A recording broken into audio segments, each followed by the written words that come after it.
Hey, how's it going, everyone? I've been waiting a long time to share this next series of videos with you. It's called The Return Path. It's a culmination of many experiences that I've had, some which I've alluded to on my previous videos, through the caravans and meeting my elders, a lot of the ceremonies and rituals that were performed and experienced in the temples and pyramids. I received an anonymous email, and it was a calling to respond to the Hopi for the return of the true white brother, Pahana. It was a very moving experience. I came to question myself very deeply, a lot of self-judgment and whether or not I should respond to this. Finally, I came up with the acceptance after talking to a lot of colleagues and elders and friends that this calling was definitely aligned, and that at the very least, I could take a lot of my experience and passion and bring forth that as a gift to the Hopi Nation in offering to help them preserve their traditions and lands.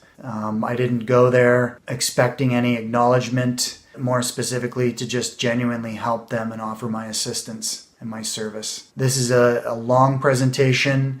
It generally takes me about 10 hours, roughly 2 days, in a workshop setting to present this. I have shared it with a few different groups of people in Mexico, as well as Thunder Bay, which include some Anishinaabe elders and some Midewiwin wisdom keepers. Anybody that's heard this has felt very moved, in fact, quite emotional about it. We all receive a lot of visions and a lot of callings, a lot of messages in our lives. I just chose to listen. I'm a regular guy who had a lot of profound experiences come my way, and I decided to listen and surrender and just simply get out of the way. And that's how all this unfolded. So I welcome you to allow yourself to journey with me and to dive in and feel the essence of what I'm communicating. I'm not here as a spokesperson to say that I carry any specific amount of wisdom or information or knowledge about the Hopi. I am specifically relaying my personal experience and what was shared with me directly. That's all. I deeply respect the Hopi Nation. I believe through my research and studies that I've brought together combination or a merging of a trinity of teachings, specifically between the Hopi, the Maya, and Tibetan people. And I'll explain more as I move through this. And I believe that they're all interrelated. I'm going to go through a series of events. There are 4 stories within this, 4 directions, ultimately 5, including the introduction. I made a promise to my Hopi elders that I would share this as much as possible with those who have ears to listen. Unfortunately, I have failed to share it as far and wide as I wanted to. My deepest apologies for not fulfilling that to the greatest level that I'd wished for. However, I've really reached a conclusion that this is the best medium, and our human family needs this message right now. One of the requests that my Hopi elder grandfather Martin gave me is, please don't let the people lose hope. And although I feel that there's a lot of humanity right now that's doing their best to remain positive and optimistic and see through this, I also feel that there's a good percentage of our population that's losing hope. It's my intention through this series of videos and through the return path that I offer a glimpse of hope, encouragement, and passion, and that we can take the nectar, the essence of these teachings, and the diamonds within this wisdom to help us move forward into the next paradigm and to improve our way of life, return to simplicity and balance and harmony with nature and within ourselves. That's the aim, that's the goal here. So thank you for listening. You will notice periodically through these sharings that I'll be reading. That was roughly 15 years ago. So I just want to make sure that I get my points and my recollection, my memory of these experiences accurate so that can be relayed to you in the most precise way. I hope you find it in your heart, that it inspires you. And remember, we are all just reflections of one another. So this journey with the Hopi and their messages, their teachings, it's all rooted in natural law, in cycles, in time, in nature, ultimately bringing us back full circle, the return path, returning home, coming back to the beginning, the Alpha and the Omega, the Ouroboros, Quetzalcoatl. We're coming home, remembering, back to balance. That's what this is all about. So right now, we're presently ending many great cycles, as many are aware. In 2012, the great grand cycle, the Mayan calendar came to an end and a new one began. Many people perceived, as the media foretold, that it was the end of time and the end of the world and all these chaotic, crazy things were going to happen. What it was the end of a great cycle and the beginning of a new one.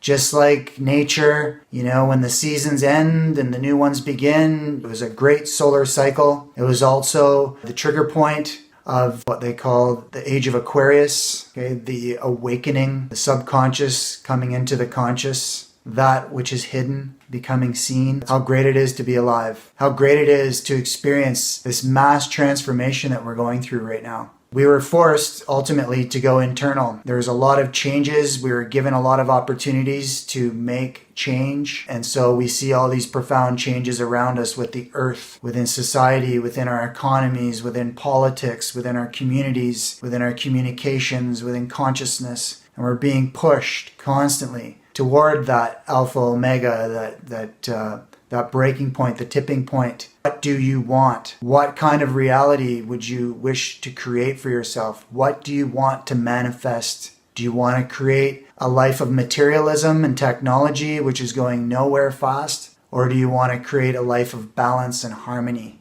That's the choice we have. And clearly, we're not collectively making the right choices. Otherwise, we wouldn't be in the situation that we're in right now. Not only with this global crisis of the pandemic, but also with all the other things that are going on. Returning back to nature, we're coming full circle, back to balance, back in touch with our mother, back in touch with our roots, the original teachings, the ancient ways, the traditional practices, the traditional medicine. We're coming home, back to our hearts, connecting the mind with the heart, letting those things that don't serve us any longer to die and fade away. Death is a finite thought. It's a finite conclusion. It doesn't exist. It's an illusion. Yeah, this vegetable spacesuit dies. Sure, it expires just like nature. So we need to let go of this fear paradigm. We need to recognize that it's feeding a collective psychosis in scarcity consciousness. Not having enough time, not having enough love, not having enough family, friends, money, toys, accomplishments, comments, likes, all these things, that feed our ego. There's more than enough. We know this. If we were all just to share our love, share our resources, share our food, share our shelter, our wealth, we'd all be wealthy in so many ways. And we're hoarding this because we're locked into this fear, which is primarily rooted in death and the fact that it's all going to run out and we're never going to accomplish all of it. And there's never going to be enough before we die.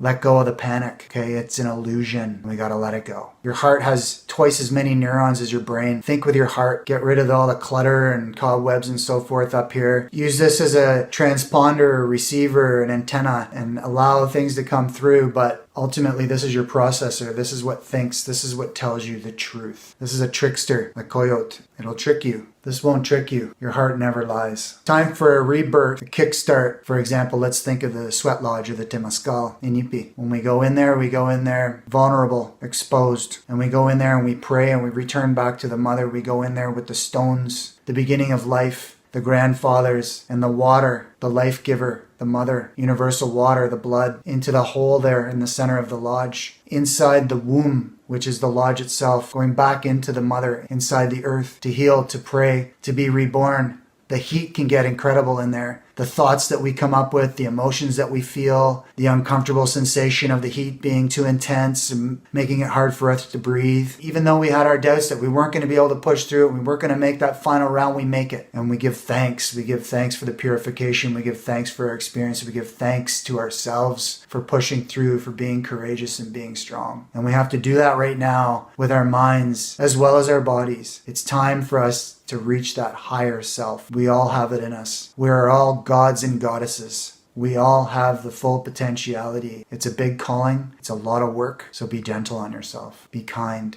Now is the time to pull the tools out of the toolbox and use all these teachings and medicines for what they're for. Use them for what they're intended to be. Allow them to help you and dig deep. Now is the time. They will save your life. It's what's saving my life. It's what's allowing me to stay healthy. It's what's allowing me to stay sane. Being stripped down to the core right now, down to our truest essence, our egos, our false beliefs, the things that don't serve us, our way of life, these delusional ways that we think we should live in comparison to how we should live. The time we're living in right now, this is the bridge. We're going through the eye of the needle, the center of the spiral, from the end of the cycle through that transitionary period that I mentioned into the age of Aquarius. We're here right now for a reason. We chose to come here and live at this time. We all have a specific calling to help fulfill this mission on behalf of humanity, on behalf of life. There's no mistakes. It's all part of the synchronic order. Synchronistically, we have chosen to be here right now. So embrace it. These messages, these teachings that I'm going to share are here to inspire hope. So I received an email that was anonymously sent to me, and the person that sent it to me I never knew.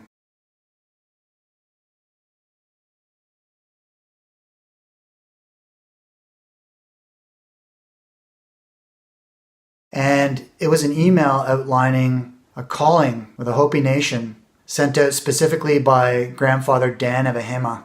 He was the keeper of the Hopi Prophecies. He was a Hopi chief. He was a snake priest, medicine man. Questioned whether or not I was worthy of receiving this calling for almost 2 years before I acted on it. If anything, I'll just go there and offer my help, my experience. Similar to that of the experience that I had up in the Ilaho Valley working with the Squamish Nation and helping them to preserve their spirit lands and stop the clear-cut logging up in those areas. And the Hopi needed help. The Hopi were asked by Masao to be the protectors and the keepers of Mother Earth. This was their agreement and their contract. And this is the essence of their teachings. They were asked to keep life in balance. Hopi prophecy keepers and elders approached the United Nations 4 times with these messages. Those elders included Thomas Banyaka, Grandfather Martin Geshuema, and Dan Evahema, along with Iroquois Nation Chief Warren Lyons. Thomas Banyaka knocked on their door 4 times, and they were told that 4 times, or 4 being a sacred number, that if they didn't answer by the 4th time, that these messages would never be heard. But if the doors opened,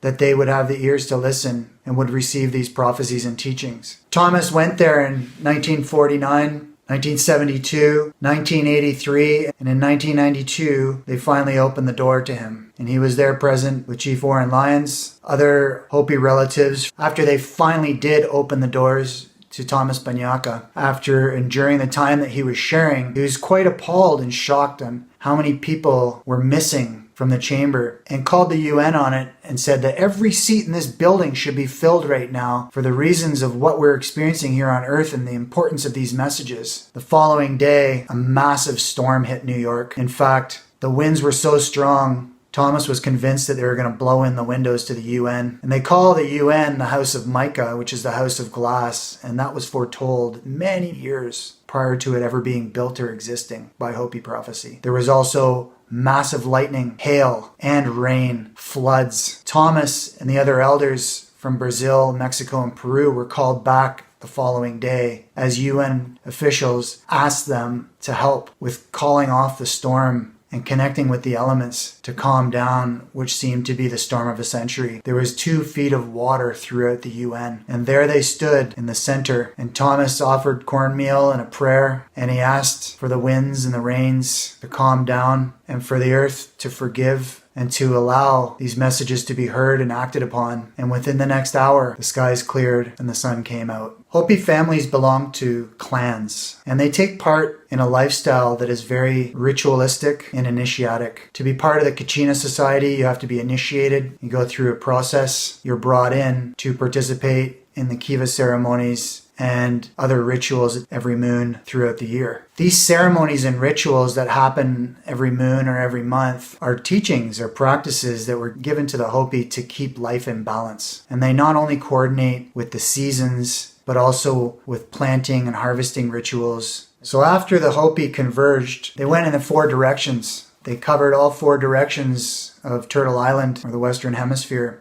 And they carried pottery everywhere where they went to mark that they've been there, to show and fulfill their promise to Masao that they've journeyed to all 4 directions. And then after that time, those various Hopi either decided to return back to the rest of their clans or continue living in those different directions, in those different areas where they've settled.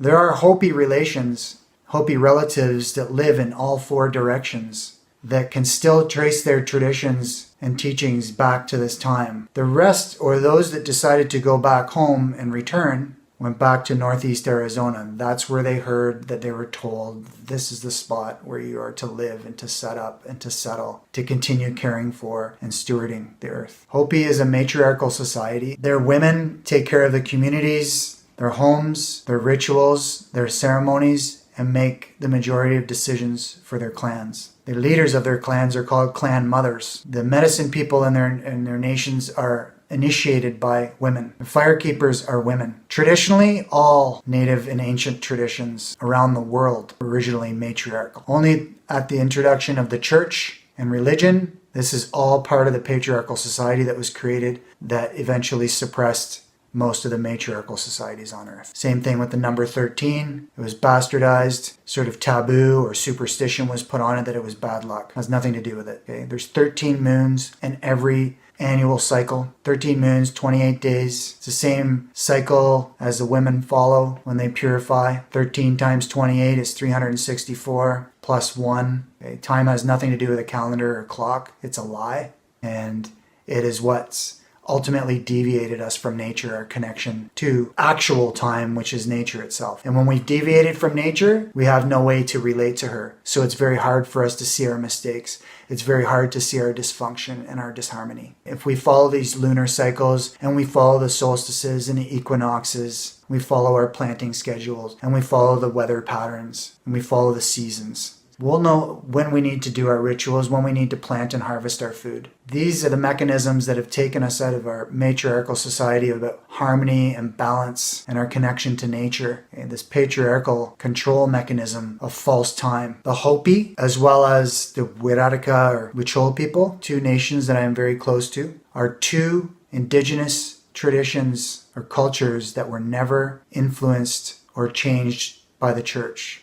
They still ring true to their original traditions and teachings. Mexico, or Anahuac, the vision of Guadalupe came to the indigenous people, and ultimately her message was, worship me as you worship the earth. See me as the great mother. The people that are killing your people and suppressing your culture will leave you alone. From their Toltec Nahuatl language gave this being Tonantzin, which they call Mother Earth, and Tonantzin represents Mary. So we've gone through what they call the four worlds. We're entering into the fifth world now, and that we are transitioning for the fourth world into the fifth world. Things that we experience, for example, in the spirit world, when you're dreaming or when you're meditating, you have contact with some kind of foresight or vision or spiritual being or what have you, whether it's past ancestors, divine guides, what have you. Those two worlds are merging together. So there's no separation between the worlds anymore. We also have started to experience that our thoughts and our emotions create our reality, and seeing that in a very literal way. Therefore, we have to be very careful about what we think and what we ask for and what we project. And careful with our words. Your words can be nectar or they can be knives. This is the time where we have to be accountable for our actions and our thoughts, because they are coming in instant manifestation into our reality almost as fast as we think or say them. This is what they talk about when they say that we live in the fifth world. The fifth world is a merging of the third and fourth dimensions, and that's where we are. It's the tipping point that's pushing us into that reality, into that world. So what's your choice? So there was two brothers, they're called the twins, and they were to teach the people around the world how to live in harmony and balance. And one was dark skinned and one had very light skin. And the one with the lighter skin went towards the east and the darker skin went in the western direction. And so the Hopi were waiting and waiting and waiting, the light skinned brother to come back. And finally he came back. But instead of coming back and bringing back the news of how he'd managed to teach and establish harmony and balance around the world, he came back with inventions and technology, materialism, completely opposite to what the Hopi had hoped for. These are the inventions that were warned about in the Hopi Prophecies, and the lifestyle that we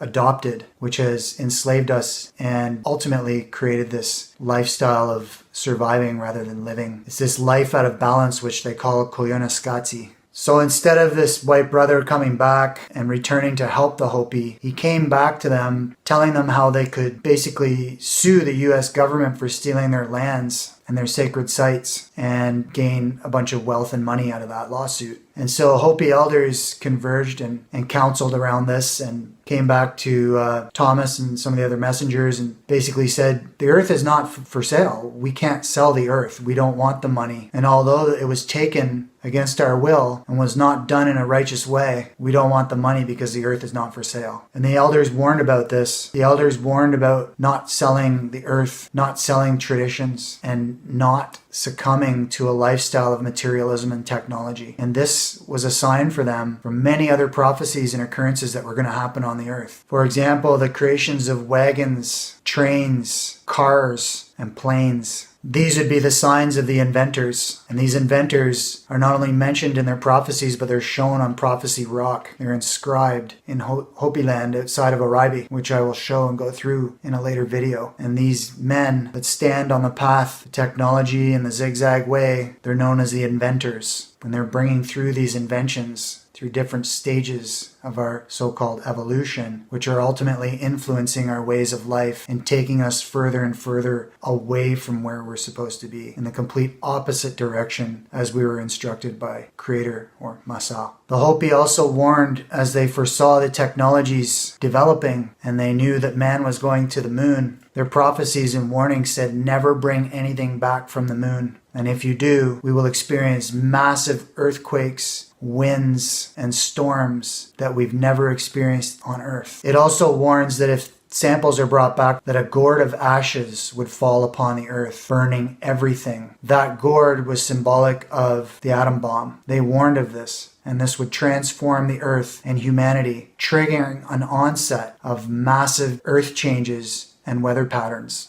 This was a sign and a major warning for the Hopi that they needed to stay in Hopi land and prepare as things were ready to accelerate. Hopi means peaceful. It means to be kind, to walk in balance, and to be gentle. This is who these people are. This is the way of life that they're dedicated to. Thomas refused to go to war. As a result, he was hunted down by the FBI and put in jail for 7 years. In the early 1900s, the U.S. government, the marshals were going into Hopi land and they were approaching the chiefs and leaders and asking them and demanding that they assimilate and that they abandon their traditions and put their kids in U.S. schools and stop practicing their way of life and ultimately succumb to Western living. As a result, in the reaction from the Hopi elders, they refused to do that and they were jailed in Alcatraz, some for 5 years, others up to 15 years. But they held steadfast and they refused. This is how they survived. Grandfather Yukyuma, who was Grandfather Martin's uncle, brought a lot of the traditionalists from Oribe over to Third Mesa, known as Hotevela, to preserve and save Hopi traditions and cultures from those who were being influenced and starting to go towards the Western way of life. And he made a choice to gather those traditionalists up and take them to Third Mesa, to Hotevela, and set up and maintain and create a new life there. And so if it wasn't for Chief Yukyuma's decisions and actions, a lot of those traditional ways and practices would have been lost forever. So it's through his courageous actions and refusal, and going to jail and sacrificing his life along with many other leaders and chiefs, that ultimately preserved and saved Hopi culture. So in conclusion, to wrap up this video, I have a lot of very powerful experiences, stories to share with you. They're going to be broken into segments. I just ask for you to be present and to surrender and just to allow the stories to unfold. Pick out the diamonds and the essence, the beauty and